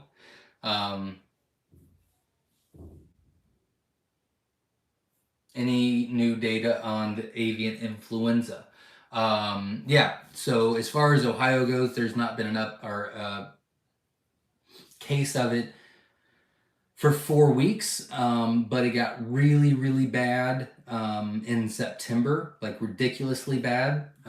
Like there was a place by Akron, Ohio, that they killed 3 million egg-laying chickens. There was a backyard place that was very close to them that had to kill like 7 chickens. And then there was another one that was in Defiance, Ohio, way up north by Michigan, west side of Ohio though, northwest. And I think they had to kill like 300 chickens, and then right down the road from them was an exotic animals like swans and all this stuff, and they had to kill like 400 exotic animals. So that was a big breakout right then. There hasn't been any since. They're thinking it was because the migration was going back. So that's pretty much what the new information is. I'm glad I'm not the only one that hasn't planted fall garden yet. Oh, yeah. Gardening's not for me. Sorry. Dr. County says I had to add a wet sponge at lockdown to get the humidity up. Even filling both A and B water reserves to full capacity wasn't enough. Yeah, that's okay. You did the right thing, so you did good. Foster Farm says our Govee saved our hatch rate. Highly recommend them. Thank you, Zach. Our 360 was 1 degree plus off. Absolutely, all incubators lie. Witch Doctor says, so Zach, let me get this straight. You are saying our precious incubators lie? I am. Just like Ed says, like a dog. I'm sorry. You can't trust them. You can't trust them. Rock Hill Homestead says, I threw in hay after the fact and haven't lost another one since. Quick lesson learned. I will say my quail quail are the calmest birds I've ever seen. Well, that's nice to hear. Thank you very much. So what did you name the new colors? Well, I still haven't named the one, but there's Scarlet Fee, and then there's Autumn Fee, and then the other one I still haven't, but they were supposed to go on the website, and I completely forgot about it. I also got 12 count cartons in, and I just haven't, I guess I just don't want to sell stuff, I guess. I don't know what my problem is. It's just, forgot. It's on my list in big letters now, so I got to get that done. Sorry.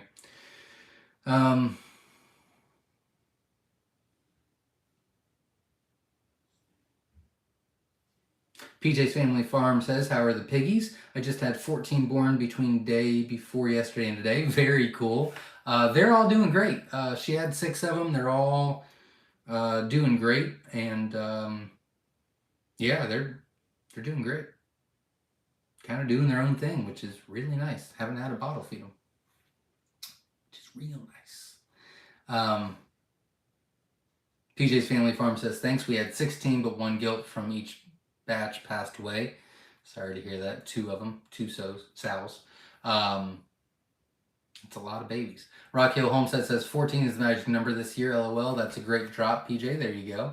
Little piggies are the cutest. They can be. I like the little puppies a little bit more, but the piggies are cute. They hang out together sometimes. Katrina says, I always say hi, birds, as I'm walking up to the aviary. There you go. That might do the trick.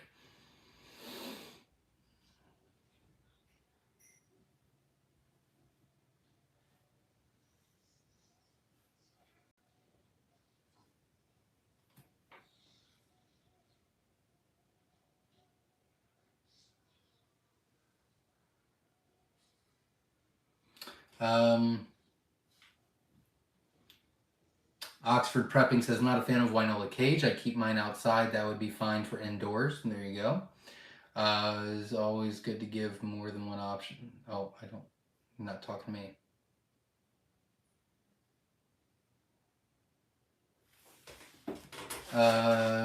Trebek Fan is in the house. Love the name. Sesh Farms just moved to Virginia, and we hatched 36 out of the 60 mix. Just moved them outside today. Congratulations. And not bad numbers. 36 out of, it would have been 50. Congratulations. That's great numbers. Congratulations. And good luck. I'm glad you just were able to move them outside. So it sounds like they're doing great.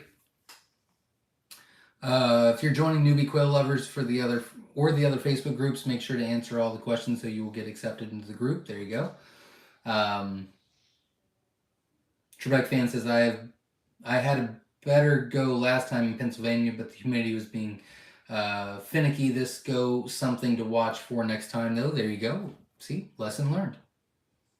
William, okay, I'm out. Have a good night. Well, thanks for stopping by. I appreciate it. Fruiting ground cover, not grown cover. Oh, okay. Fruiting ground cover. Still don't know what it is. Redneck Wine Diva says, yep, Texas weather is bipolar. Fall is high 80s one day and freezing by morning. The summer again for a few days. Hate that weather. Petamal Farms in the house. Welcome. Glad you're here. Dr. County says, I like the Winola Ranch cages. I did add a 1/2 inch wire over the water troughs and feed troughs on the tops of the cages before moving them outside in the sunroom. No predator problems at all. There you go. It's a great idea. And that's kind of what the Myshire edition cage is. It's covering everything that other cages don't. So great idea. Pettimal Farms in the house. Yep. Welcome. We're glad you're here. Trebek fan says, do you have a recommendation as far as containers? I don't know what you mean by containers. I'm sorry. Oh, selling exit market. We're going to offer the 12 count cartons, but I prefer the 24 count cartons, which is what we have on the website. We've got 30s as well. 30s is what we use for our balut customers because they buy in bulk, so it's just easier to do 30s rather than 24s or whatever. And I'm a big believer that if you're going to a farmer's market or something like that, it's just as easy to sell 2 dozen to one person than 1 dozen. So if you're going to get them to purchase them, they're going to purchase whether it's 2 dozen or 1 dozen. You might as well, increase the number. So I prefer the 24 counts, but a lot of people like the 12s. I don't think there's a right answer. Foster Farm says, we just got our GQF incubator and hatcher and are very excited to start hatching in the near future. If you ever wonder if you were really changing lives with your detailed content, yes, freedom, there you go. That's awesome. Hopefully the Zoom class helped a lot as well. And I think you're going to do great. So good luck, and I wish you the best. William says, oh, thank God you're still... I'm going to go on and store the conversation right here on my HD. Let's begin now. There you go. I don't know what that means. I'm sorry. Rock Hill Homestead says, are you officially Myshire Farn now? LOL, Quail Conians will understand. I just noticed the name on this video. There you go. No, that was a mistake. That was a mistake. So we'll stick with Myshire Farm. And yes, I agree. Foster Farms, you will love the GQF. I love mine.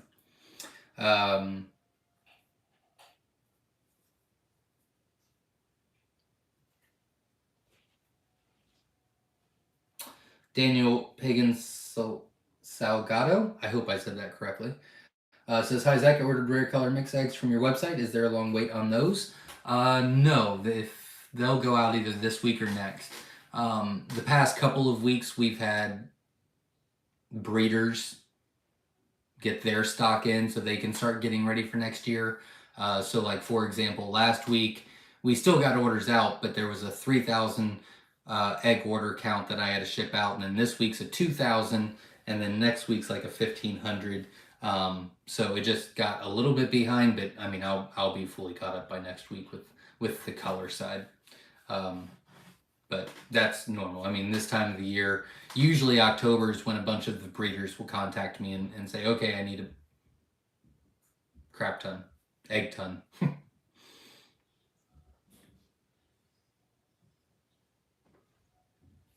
Katrina says, Zach, have you noticed any difference with regards to weather changes impacting smaller incubators versus your larger incubators? They do get affected.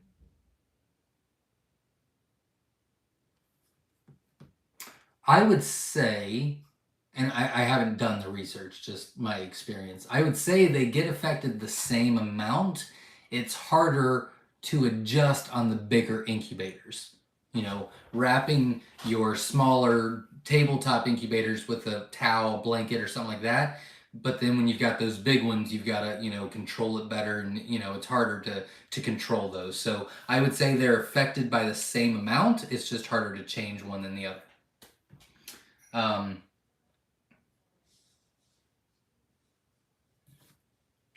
Rock Hill Homestead says, Foster Farms, the quail community is the best, isn't it? This group in particular? Well, thank you very much. I think so as well. Glenn Wells says, I second that. There you go. William says, how do I get angry listening to quail stuff? Oh, there you go. Sue McKee is in the house. Welcome. Glad you're here. Natasha says, it changed my life. I worked at home for myself now. Love my quail life. That's wonderful to hear. Congratulations, and good luck. I hope that deal works out for you that you talked about earlier. Trebek fan says, thank you for your opinion. We sold our flock before moving, and everyone is really pleased with the birds. Spreading love for quail. Love to hear it. Good luck, and hopefully get back into it. Sue says, I finally got a new to me laptop. There you go. That's always exciting. And helps life too. Petamall Farm says, had a strange mail stop doing his job, appeared to be stuck, was swelled near vent. That's weird. Strange. Hopefully that gets fixed. Natasha says, I think I've watched all of Zach's videos at least twice. There you go. Sorry. I don't know. Thanks. Sorry. I don't know what the appropriate response is there. Petamall Farm says, unfortunately, my only Italian. Oh, that's a bummer. Sorry to hear that. And that's all. That's all the comments. I didn't do too bad for not doing it for a whole month, pretty much. I stayed on track, I do believe. Guys, you were awesome tonight. I really had no idea what to expect. I thought maybe everybody forgot who I was since I haven't been around lately. So I appreciate that. That makes me feel good. I love all the support. 313 likes tonight. We had a lot of people in and out, but at one time we had, I don't know, like 180 people on here at one time. That was super cool. I really appreciate it. Hopefully I gave you guys some really good advice that'll help you on your quail journey. I will be traveling on Tuesday, so I won't be doing the live this week on Tuesday. I do have a honeybee video that I did. I had to extract the honey. So I did a video on that that's kind of cool. It's short. Hopefully you enjoy that this week. Linda Easton Waller is working on a video for me about a quail for profit adventure or avenue that you can go down that I think is very much worth your time to think about if you're going into quail for profit. So that'll be coming out probably late this week. I am currently working on the Homesteaders of America video. I'm almost done with that. And then I've just got one more business trip in me. And then when I get back, I'm gonna get on a plan again, on a routine, and then we'll take it into next year. I do have 3 really big things for the quail community coming up. They will hopefully be ready by January, so I'm very excited about that. And so I'm working hard for you guys. So stay tuned, be patient with me, and we'll help you out on your quail journey and hopefully grab a whole lot more people into the quail community to grow and build this. So thank you very much for showing up. Thanks for staying. Thanks for hanging out. Thanks for asking questions. Thanks for the donations. Thanks for the likes. Pretty much just thanks. Thanks for being you. I appreciate it. And until next time, everybody, as always, stay safe. We'll see you next time.